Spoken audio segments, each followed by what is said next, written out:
চারুদত্ত অঙ্গনের এক ধারে দাঁড়িয়ে বাস্তুদেবতার উদ্দেশ্যে মন্ত্রোচ্চারণ সমাপ্ত করার মুখে লক্ষ্য করলেন বারান্দার স্তম্ভের আড়ালে কেউ একজন এসে দাঁড়িয়েছে।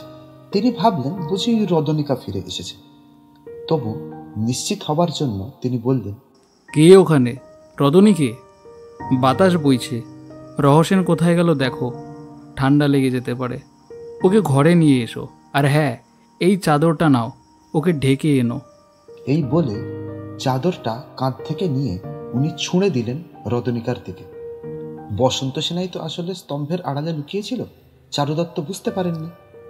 বসন্ত সেনা মনে মনে বলল, আমাকে উনি ওর দাসী বলে মনে করেছেন। তবু চাদরটা লুফে নিল সে, হাতে নিয়ে আঘ্রাণ করে বলল, ও মা, চাদরটাতে চাঁতি ফুলের গন্ধ যে। তবে দেখছি যৌবনের সুখে এখনো ওর ঔদাস্য হয়নি। ওদিকে চারুদত্ত আবার ঘাড় ফিরিয়ে দেখলেন রদনিকা তেমনি ভাবেই দাঁড়িয়ে আছে। তিনি বললেন, কি হলো রদনীকে? রহসেনকে নিয়ে ভেতরে বসন্ত এসো। সেনা নিজের মনেই বলল, উনি এখনো জানেন না যে এই হতভাগিনী এখন ভেতরে এসে লুকিয়েছে। কি হলো রদনীকে? উত্তর নেই ঠিক কেন? সেই মুহূর্তে মৈত্রেয় প্রদীপ হাতে পিছনে রদনিকাকে নিয়ে প্রবেশ করল। চারুদত্তের শেষ কথাটা মৈত্রেয়র কানে গিয়েছিল। সে বলে উঠল, কাকে রদনীকে বলছো সখা? এই তো সে আমার সঙ্গে ফিরছে। চারুদত্তও দেখলেন। তাই তো, তবে উনি কে? ওই আলো আধারিতে দাওয়ায় দাঁড়িয়ে আছেন। কাকে আমি দাসী বলে সম্বোধন করলাম? ছি ছি। ততক্ষণে মৈত্রেয় প্রদীপ হাতে এগিয়ে গেছে, দেখেই চিনতে পারল সে। তাড়াতাড়ি নেমে চারুদত্তের কাছে গিয়ে বলল, সখা, এই যে স্বয়ং বসন্ত সেনা। তাই বলে চারুদত্ত দুপা এগিয়ে গিয়েও থমকে দাঁড়িয়ে পড়লেন। নিজের মনেই বলে উঠলেন, শরতের মেঘে ঢাকা চাঁদের মতো। কিন্তু না, পরস্ত্রী দর্শন করা উচিত নয়। আরে কাকে তুমি পরস্ত্রী বলছো? ইনি তো বসন্ত সেনা।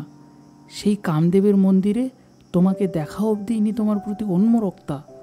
মৈত্র উৎসাহ ভরেই বলল, কিন্তু গলার স্বর নামিয়ে।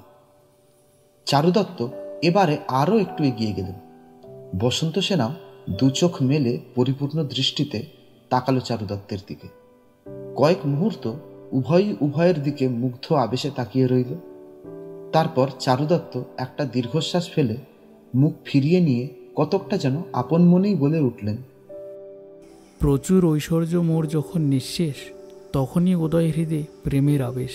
তারপর আবার মুখ তুলে বসন্ত সেনার দিকে তাকিয়ে বললেন, আমি তোমাকে চিনতে না পেরে আমার দাসী ভেবে তোমার প্রতি যে আচরণ করেছি, সেজন্য আমি অপরাধী।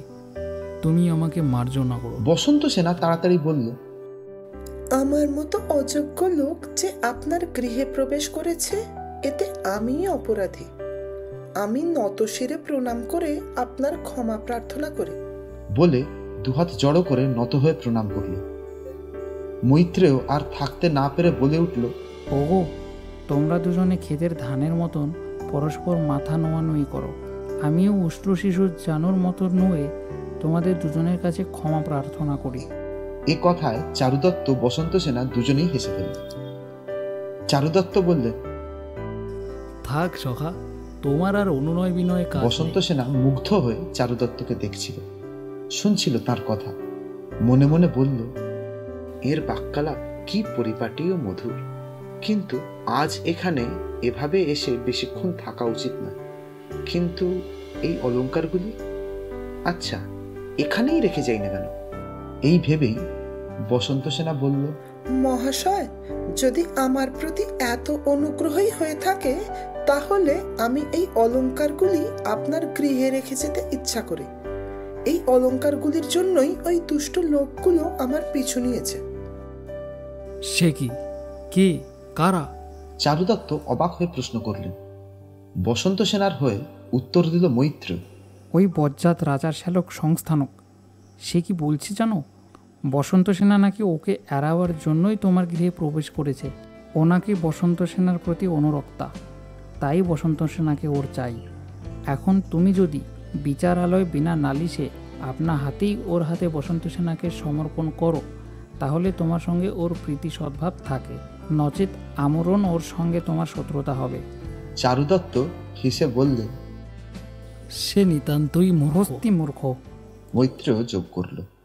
চারুদত্ত বসন্ত সেনার দিকে ফিরে বললেন, আমার এই গৃহ তো এখন অলংকার রাখার উপযুক্ত স্থান নয় বসন্ত সেনা। বসন্ত সেনা সঙ্গে সঙ্গে প্রতিবাদ করে বলল, ও কথা বলবেন না।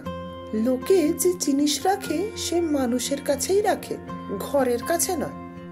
চারুদত্ত মৃদু হাসলেন। তারপর মৈত্রেয়র দিকে ফিরে বললেন, সখা, বসন্ত সেনার এই অলংকারগুলি রেখে দাও। সাগ্রহে হাত বাড়িয়ে দিল মৈত্র। বসন্ত সেনা হেসে মৈত্রেয়র হাতে অলংকারগুলি দিয়ে বলল, অনুগৃহীত হলাম। মৈত্রেয় বলল, তোমার কল্যাণ হোক, জয় হোক দেবী। মৈত্রেয়র ভাবভঙ্গি দেখে কপট শাসনের স্বরে চারুদত্ত বললেন, আরে মূর্খ, এ দান নয়, গচ্ছিত বস্তু। মৈত্রেয় চাপা স্বরে বলল। তাহলে চোরে নিয়ে যাক না। চারুদত্ত বললেন। আবার ফিরিয়ে দিতে হবে। মৈত্রেয় বিরস বদনে বলল, তবেই তো মুশকিল হলো। এখন এগুলো যে আমার রাতের নিদ্রা হরণ করবে। তোমার নিদ্রা হরণ হয় চারুদত্ত হোক, বলল। কিন্তু দেখো এগুলো যেন হরণ বসন্ত না সেনা হয়। এবার চারুদত্তকে বলল, মহাশয়, আমার ইচ্ছা ইনি আমার সঙ্গে গিয়ে আমার বাড়ি পর্যন্ত পৌঁছে দেন। ঠিক কথা। চারুদত্ত বুঝলেন একাকী যাওয়া এখন আর নিরাপদ নয়। মৈত্রেয়, তুমি এই দেবীর সঙ্গে যাও। আমাকে মার্জনা করো সখা। ভীষণভাবে মাথা নেড়ে মৈত্রেয় বলল, আমি গরিব ব্রাহ্মণ। এই নিশাকালে রাস্তার চৌমাথায় গেলে ওই লোকগুলো কুকুরের মতো আমাকে খেতে আসবে। আমি তাহলে মারা যাব। তার চেয়ে সখা, তুমি এই কলহচ্ছ গামিনীর সঙ্গে রাজহংসের মতো যাও না কেন? এতে তোমাকেই শোভা পায়। মৈত্রেয়র কথার ঢঙে চারুদত্ত বসন্ত সেনা দুজনেই হেসে ফেলল। চারুদত্ত বললেন, বেশ, আমি যাচ্ছি। তুমি রাজপথে যাওয়ার উপযুক্ত মশাল জ্বালি নিয়ে এসো ওইখান দেখি। থেকেই মৈত্রেয় হাঁক পারল। বর্ধমানক, ও বর্ধমানক, মশালটা জ্বালাও তো হে। বর্ধমানক ভৃত্য সে ভিতর থেকেই উত্তর দিল, আরে বিনা তেলে কি মশাল জ্বালানো যায়? শোনা মাত্রই মৈত্রেয় ও চারুদত্ত অপ্রতিভ হয়ে চুপ করে গেল। এক মুহূর্তে যেন চারুদত্তের বর্তমান দারিদ্রাবস্থার চেহারাটা ফুটে উঠল। বসন্ত সেনার বুকে বড় ব্যথা বাজল। রাজ্যের সেরা ধনী আজ কি দরিদ্রই না হয়ে পড়েছে। লজ্জা পেয়ে সে মাথা নিচু করে রইল, কোনো কথা জোগাল না মুখে। কিন্তু সামলে নিলেন চারুদত্ত। দিগন্তে তাকিয়ে দেখলেন নবমীর চাঁদ উঠছে। উৎফুল্ল স্বরে তিনি বললেন, সখা, মশালে আর কাজ নেই। ওই দেখো, ওদিকে শশাঙ্ক এবে রাজমর্গ দ্বীপ, সাথে লয়ে গ্রহগণ। এক্ষুনি জ্যোৎস্নায় চরাচর পূর্ণ হবে। এসো বসন্ত সেনা। পথে যেতে যেতে দুজনের বুকেই কত কথা তোলপাড় করতে লাগলো, কিন্তু মুখে কেউই কিছু বলল না। যেন এই না বলার মধ্যে দিয়েই দুজনের মনের কথা দুজনের কাছে স্পষ্ট হয়ে গেল। চারুদত্ত ভাবলেন বসন্ত সেনা একান্তভাবে তারই, আর বসন্ত সেনা ভাবল চারুদত্তকে না পেলে তার জীবনটাই অপূর্ণ থেকে যাবে। অবশেষে বসন্ত সেনার গৃহ এসে গেল। অনুরাগ সহকারে চারুদত্ত বললেন, বসন্ত সেনা, যাও, তোমার গৃহে এসে পড়েছি। বসন্ত সেনা দরজা দিয়ে ঢুকতে গিয়েও সানুরাগ দৃষ্টিতে চারুদত্তের দিকে কয়েক মুহূর্ত তাকিয়ে রইল। তারপর মৃদু মধুর হেসে গৃহাভ্যন্তরে চলে গেল।